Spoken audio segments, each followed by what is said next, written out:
আল্লাহর মহব্বতের স্তর আছে দুইটা। এক স্তরের মহব্বত করা আল্লাহকে মুমিন মুসলমানদের জন্য ফরজ, আর এক স্তরের মহব্বত করা নফল। আল্লাহর মহব্বতের কটা স্তর? দুইটা, একটা ফরজ, একটা নফল। আল্লাহকে কতটুকু মহব্বত করা ফরজ, এটা কিন্তু সব মুসলমানের জানা দরকার এবং জীবন ভর মনে রাখা দরকার। আল্লাহকে কতটুকু মহব্বত করা ফরজ, এটা জানা কোনো মুসলমানের দরকার নেই, না সব মুসলমানের দরকার। মনে রাখা দরকার নাই, না জীবন ভর মনে রাখতে হবে। হ্যাঁ,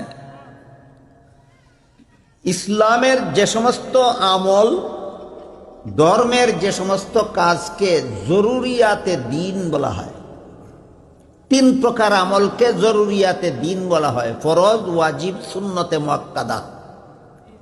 ফরজ আমল, ওয়াজিব আমল, সুন্নতে মুআক্কাদা আমল, এই তিন রকমের আমলকে জরুরিয়াতে দিন বলা হয়, ধর্মের বাধ্যতামূলক কাজ বলা হয়। আল্লাহর প্রতি যে পরিমাণ মহব্বত থাকলে ফরজ আমলে ত্রুটি করার সাহস থাকে না, ওয়াজিব আমলে ত্রুটি করার সাহস থাকে না, সুন্নতে মুআক্কাদা আমলে ত্রুটি করার সাহস থাকে না, ওই পরিমাণ মহব্বত আল্লাহকে করা সমস্ত মুসলমানদের জন্য ফরজ।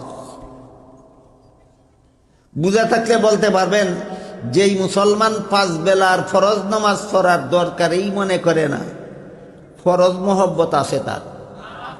তাহলে কথাটা বুঝতে পেরেছেন আপনারা? আল্লাহকে যে পরিমাণ মহব্বত রাখলে ফরজ আমল লঙ্ঘন করার সাহস থাকে না, ওই পরিমাণ মহব্বত থাকা ফরজ। কথা বুঝাইতে পারলাম আপনাদেরকে? কাজেই আল্লাহকে ফরজ পর্যায়ের মহব্বত যে মুসলমানে করে, এই মুসলমান ফরজ নামাজ ছাড়তে পারে না, এই মুসলমান ফরজ রোজা ছাড়তে পারে না, এই মুসলমান কোনো ফরজ আমল ছাড়তে পারে না। এরই পাশাপাশি আরেকটা ব্যাপার আছে, আল্লাহকে যেমন ভাবে মহব্বত করা ফরজ, তেমনি ভাবে আল্লাহর শাস্তির ভয় অন্তরে রাখাও ফরজ। কি পরিমাণ ভয় অন্তরে রাখা ফরজ, এর একটা পরিমাণ আছে। যে পরিমাণ আল্লাহর ভয় অন্তরে থাকলে হারাম কাজের সাহস থাকে না।